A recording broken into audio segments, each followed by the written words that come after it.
Adom Arakwa, believers all the way, Philadelphia, and I know wherever you are, you've responded at this concro. Beloved partakers of the heavenly calling, you once again welcome to another edition of the Friday Sermon Summary. I'm your usual presenter, your brother, Kyei-Duah. But without much ado, I'd like to extend greetings to our father, Stephen Adom Kyei-Duah, the voice of God. Daddy, may God continue to bless you for your in-depth interpretation of the Bible and the knowledge that you always bring to us. Not forgetting our mom, Owa Brempon Ahune Pankasa Adom Kyei-Duah, the first. Mommy, thanks for your unfringing support to our daddy. And to our wonderful viewers, those watching us on Second Chance TV, those on the mobile app, and those on our various frequency modulators, we say Adom Nyame bless you all. Not forgetting, more importantly, those who have tuned in to our various frequency modulators and are listening to us on their radio sets, we say Adom Nyame bless you too, as you stay tuned to listen to the word of God being presented in a summary by his servant Kyei-Duah. May we proceed on to what transpired. Today, the voice of God, Stephen Adom Kyei-Duah, began a sermon by giving us an observation that he has made about Christianity in Ghana. According to Stephen Adom Kyei-Duah, the voice of God, he has observed that Christians in Ghana, or Christianity in Ghana, focused more on prayers than seeking for knowledge. Christians in Ghana put all their effort, they focused so much on prayers rather than seeking for knowledge. But we all know in this world that knowledge is power.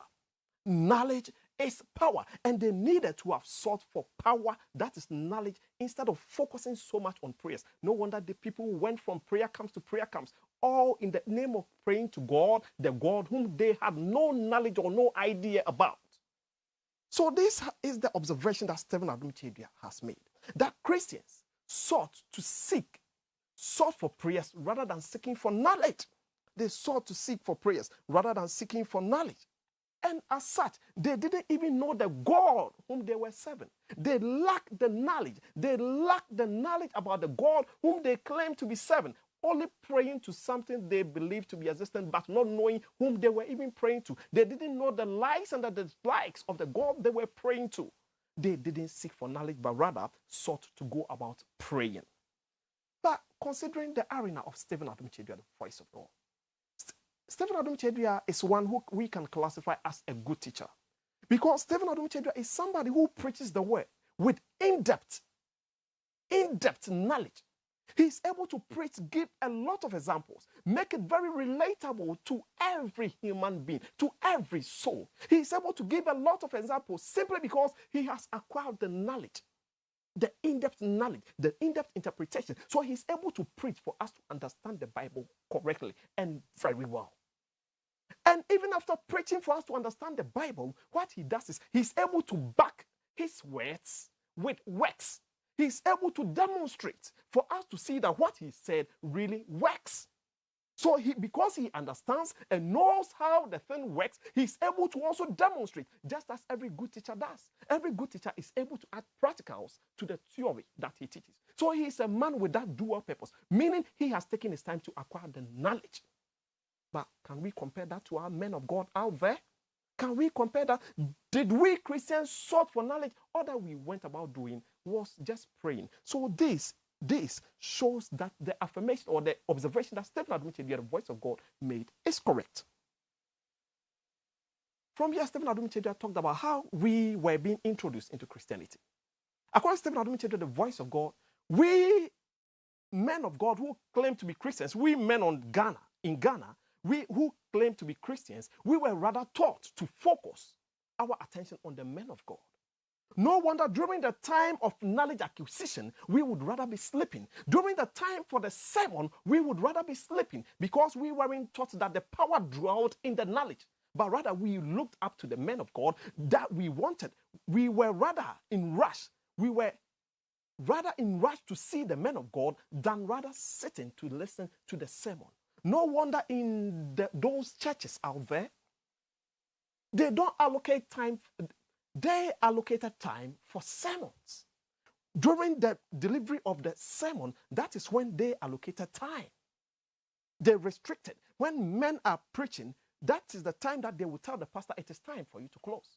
But when it comes to offertory, when it comes to moments of appeal for funds, we don't have a limit. We can work till we get our target. Until our target is obtained, we will never stop. So men put more, because we didn't seek for knowledge, we didn't know the worth in listening to the sermons, but rather we placed time allocations, durations for the sermons to be delivered. But when we come into the arena of Stephen Adumichedu, the voice of God, into the Philadelphia movement, things are different. This is where the acquisition of knowledge for us to be able to gain power is prioritized. So we don't have time for sermon delivery, but we rather have time allocations for other activities. But for the acquisition of knowledge, that is the most important thing that Stephen Adumichedu, the voice of God, wants us to know. So today he advised that as Philadelphians, we are to place priority on sermon hours, on periods when he is delivering the sermon. That is when we have to place our priority. That is when we have to place our priority, because as we gain the knowledge, that is when we will be able to gain power. We will be able to gain power. From here, Stephen Adumichedu proceeded to elaborate on the sermon that he gave on Sunday. According to Stephen Adumichedu, the voice of God, he talked about how things are able to succeed and how certain things are not able to succeed. That certain things, certain endeavors of men are able to succeed. They are able to come to, they are able to become fruitful. But other endeavors are not able to be fruitful. Why? So Stephen Adumichedu asks us to know something over here, that if something will succeed, it depends on the knowledge acquired about it. And this is very true. For you to get a new car, for you to acquire a new phone or a new gadget, you need to know the knowledge on how it is supposed to be used. Otherwise, it wouldn't even last for a day. The thing will destroy right there because you don't know how to operate it. You can't even switch it on because you don't know how it functions. So according to Stephen Adumichedu, for something to be fruitful, for an effort or an endeavor to be fruitful, we need to seek for knowledge concerning that thing. We need to seek for knowledge. This is why, according to Stephen Adumichedu, this is why the whites would always lead us, and they have taken over the world. When they were researching, they were wasting their time researching to seek for knowledge. We were rather following superstition and offering rituals, and we were offering sacrifices. Whilst the whites were seriously researching to seek for knowledge for development, we were rather following superstitions. No wonder the whites are now leading, or simply because they have taken their time to acquire knowledge. They have taken their time to acquire knowledge. And this is an affirmation and confirmation to the adage of Stephen Adumichedu that in this world, if you are oblivious of what it entails, it puts you into captivity. We lack the knowledge. Definitely, we will be in captive. So Stephen Adumichedu today is reiterating that knowledge is power. We need to seek for knowledge. From here, he proceeded to talk about payment after service. According to Stephen Adumichedu, there is always a reward when we serve properly. And to be able to serve properly, we serve God and we serve other things. To be able to serve properly in order to be able to gain reward from your service, then we need to seek for knowledge. For instance, he gave the example of a cocoa farmer. If you want to be a cocoa farmer who would be able to have a bountiful harvest, a bumper harvest, then you need to first seek knowledge on how to go about your cocoa farm. Because without the knowledge, you wouldn't know what to do and what not to do. So first, we need to seek for knowledge so that we will be able to have that bountiful harvest. So according to Stephen Adumichedu, the voice of God, it's when we only get the knowledge, that is the time that we'll be able to devote our time. We'll be able to devote all our energy into applying the knowledge.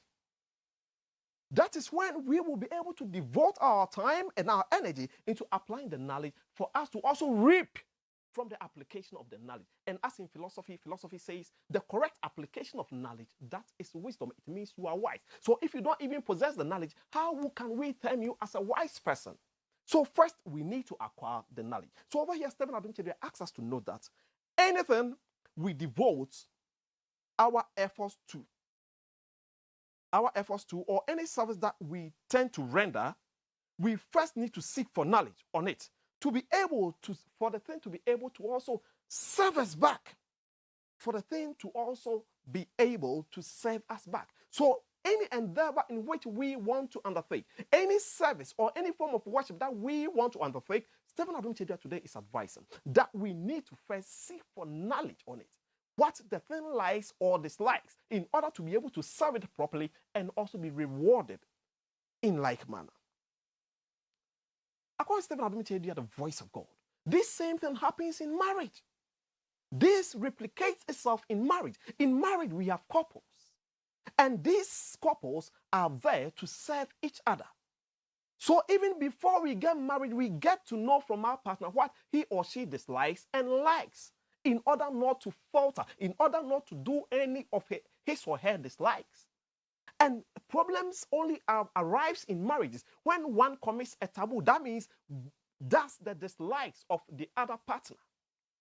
And Stephen Adum-Kyei-Duah advised that instead for us as Ghanaians to seek for knowledge on marriage, we all know that every married couple doesn't want to be compared with his or her rival. Instead for us seeking for such knowledge in order to help us maintain our relationships, in order to help us maintain our marriages, what we rather do is rather to go for charms in order to keep our partners. And that, according to Stephen Adum-Kyei-Duah, will never yield any bountiful harvest. It will end up being fruitless. So what we need to seek for as Africans is we need to seek for knowledge. We need to seek for knowledge in any endeavor that we want to undertake. In the serving of God, we need to first seek for knowledge. According to Stephen Adum-Kyei-Duah, God knowing this, Jesus Christ came in the form of a human being to come and teach us. So for 33 years, he lived with men, directing men as to what God likes and what God dislikes, so that men will be able to benefit from serving God. So Stephen Adum-Kyei-Duah taught us that Jesus Christ took his time.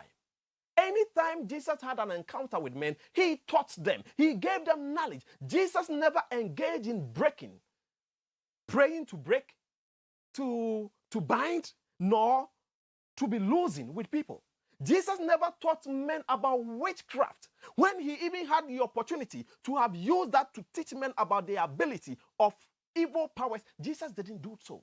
Jesus rather asked the spirit to keep mute. He asked the spirit to keep quiet. And rather, he showed people what God is capable of doing. So Jesus brought men knowledge about God, what God likes and what God does not like, what God dislikes, so that men will know how to serve God proper for him to serve them in return. Even after all this, Jesus said that he who believes in him, even though he is dead, will gain life. Why would you gain life? Because you have gotten the knowledge and you have put in all your assurance on the knowledge. So God will also pay you back by giving you life. From here, Stephen Adum-Kyei-Duah, the voice of God, talked about the clan system. According to Stephen Adum-Kyei-Duah, the voice of God, we all came to meet the clan system. We all came to meet the clan system on this land of Ghana. We have 8 clans among the Akans. And all these clans aim to one teach. Our class system came to teach us, help us to gain knowledge. They help us to gain knowledge and know what to refrain from, what we are supposed to refrain from. Certain behavioral styles, certain foods that we have to abstain from, and even certain families which we do not have to marry from. So our clan system serves as a guide for us. It serves as a protective shield for us, so that we do not go against our likes or dislikes. So Stephen Adum-Kyei-Duah said that even the clan system served as a guide and a manual book for us. The clan system served as a guide and a manual book for us. We need to seek for knowledge. He said, knowing your clan can be likened to having a rope around your waist and you entering into a pit. In case of any emergency, you can easily be pulled back because you have attained a protective cover. And this was the same thing which went on in the days of the priests of old. When they had to enter into the Holy of Holiest, they had a rope tied around their waist so that in case of any emergencies, they could be pulled back. And such was the clan system in our land of Ghana. It was to serve as a guide. Just as you know when you have an idea about your blood type, if you have an idea about your blood type, it restrains you from certain foods which can harm you. So without the knowledge, you will definitely be harmed. So that is why Stephen Adum-Kyei-Duah today is reiterating and advising that knowledge is power and we need to seek for knowledge. According to Stephen Adum-Kyei-Duah, with all the other religions that we have on this earth, they all have their likes and dislikes. When we consider our brothers in the Islamic fraternity, the Muslims, they have their dislikes. The things that God doesn't like, they classify them as being haram. And being haram means you have committed a taboo against the Almighty God. And such things also came with their own repercussions. They came with their own punishment. As such, anybody who was engaged in haram had to be either isolated from the society because they didn't want to incur the wrath of God. They never wanted to incur the wrath of God. And as such, their lands have been blessed. They never committed haram, or they made sure that nobody committed haram. And as such, God also blessed them because those were the dislikes of God. And they did the likes of God. And as such, God also pays them back. No wonder their lands have been blessed. Stephen Adum-Kyei-Duah went on to talk about the religions on other lands. The religions on other lands. He said all these religions also have their likes and dislikes, and they make sure they follow it with rapt attention. They follow their likes in order not to be punished. No wonder their lands have been maintained even up to date. So we have lands on which Buddhism is being practiced. We have lands on which Islamic worship, Jewish worship is being practiced. They are still there and they do exist.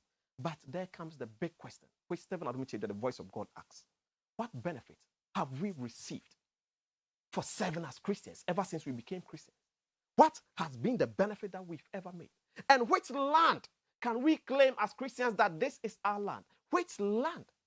Those which were even organized by men of old to be holy places meant for Christian worship and then for God, they are no more. Which lands can we claim that these ones belong to us? Simply because we lack the knowledge on what God likes and what God dislikes, but rather place our attentions on unnecessary things. Stephen Adum-Kyei-Duah gave the example of looking at the nature of our roads in Ghana. Which form of car or which type of car will you buy to ply these roads of ours? You cannot buy those luxurious cars in Europe and come and drive them in Ghana because of the deplorable nature of our roads. So you need to have this knowledge in order to know which type of car to buy. So knowledge helps us to be able to make the right choices in our lives. Helps us to be able to make the right choices in our lives. And even Stephen Adum-Kyei-Duah gave the example of fabrics. That there are certain fabrics which cannot even help you in our climate here. There are certain fabrics which can be worn by those in other countries, but you cannot use them in Ghana because of the climatic conditions over here, the heat over here. You cannot bring them here. So we need to seek for knowledge in order to make the right choices in every endeavor of ours. So Stephen Adum-Kyei-Duah, the voice of God, asks us to know that we need to first patiently seek for knowledge in all our endeavors. According to Stephen Adum-Kyei-Duah, the Bible attests that we are to test all spirits. Why should we test all spirits? We are to test all spirits in order to gain knowledge, in making the right choice. In making the right choice. That which form of worship, which form of Christian worship would be able to help us. Would be able to help us. Or which form of worship is the true Christian worship. You need to test all spirits. So Stephen Adum-Kyei-Duah, the voice of God, said, when you go back to Nigeria, they have a saying that they say, if your church can't change you, you better change your church. If your church can't change you, you better change your church. But in Ghana, it's the opposite. In Ghana, we were being trained to become Christians with fear and panic. That is what the pastors taught us. And they made us look up to them. So without your pastor, you are even afraid. You are even afraid to change your church simply because of the teachings that were given to us, that we have to look up to them. So we think they are our thing gods. No. So we are to test all the spirits in order to make the best decision after acquiring the knowledge. So knowledge acquisition, according to Stephen Adum-Kyei-Duah, is the most important thing. So Stephen Adum-Kyei-Duah advised us and gave us this word of caution that we are to note. That he said, to hear or see another man of God defaming another man of God, that means that man of God is primitive and holds archaic mentality or archaic ideas. This doesn't happen in any profession in Ghana. You will never go to a transport company and to see, or a transport yard, to see another transport owner standing there to wrongly accuse his colleague over there. You will never see a doctor defaming another doctor. Neither will you see an artisan defaming another artisan. But what is happening in Christianity? What is happening in Christianity? All because we lack knowledge. All because we lack knowledge. And such men who engage in such practices, Stephen Adum-Kyei-Duah is telling you, you hold primitive and archaic ideas. You better change. You better change for the better. From here, Stephen Adum-Kyei-Duah, the voice of God, talked about the 7 churches of Christ. According to Stephen Adum-Kyei-Duah, the voice of God, Christ holds 7 churches. He has 7 churches. And as a Christian, you have to be knowledgeable enough to know which of these churches that you belong to. Ask your man of God, which of these 7 churches does he belong to? Or which of these 7 churches is your mother church? Or can you affiliate to? Which of these 7 churches? Which of these 7 churches can we affiliate to? So Stephen Adum-Kyei-Duah said, he asked us to know this. He, Stephen Adum-Kyei-Duah, does not serve Christ to be looking up to people. No, he doesn't serve Christ to be siphoning from the congregants, because he serves Christ properly because he has the knowledge, knows what Christ likes and what he dislikes. So Christ also pays him in kind. He pays him, he rewards him. So he doesn't have to look up to the congregants. No, he doesn't look. His possessions are not with the congregants. So he doesn't look up to anybody, but rather he serves Christ properly because he has the knowledge. He has acquired the knowledge. So he asks us to note something here, that if you claim to serve Christ, but he doesn't serve you in return, ask yourself this wonderful question. You claim to be a Christian, serving Christ, but you don't receive anything from Christ. Ask yourself, do you have enough knowledge about Christ? Are you serving Christ properly? Do you have the knowledge? Do you know what Christ likes and what he dislikes? No wonder you are not being rewarded. No wonder you are not being paid back. Beloved partakers of the heavenly calling, Stephen Adum-Kyei-Duah is not like the other men of God. He is a man who has taken his time to learn and gotten the knowledge from Christ. So from Acts chapter 2, verse 16 to 19, it shows us clearly the difference between he, Stephen Adum-Kyei-Duah, and the other men of God. The other men of God were trained by humans, but he, Stephen Adum-Kyei-Duah, falls under the category who are the servants of God. They are totally different from those being trained by men. And he is advising that today we are to seek knowledge. Seek knowledge, and you will know the truth. Just as if you want to rear a dog, you seek knowledge on the type of food that the dog likes, on how to train the dog, how to take care of the dog. In so doing, the dog will also be able to protect you as you want it to do. So we are to seek for knowledge, and in so doing, we would be able to benefit from whatever we serve, from every endeavor. And to serve God properly, and for us to also be able to receive rewards from God, then we need to seek for the knowledge of God and replicate it in our life. Until we meet again next week, it's bye-bye for now. But let's remember to seek for knowledge is power. Bye-bye.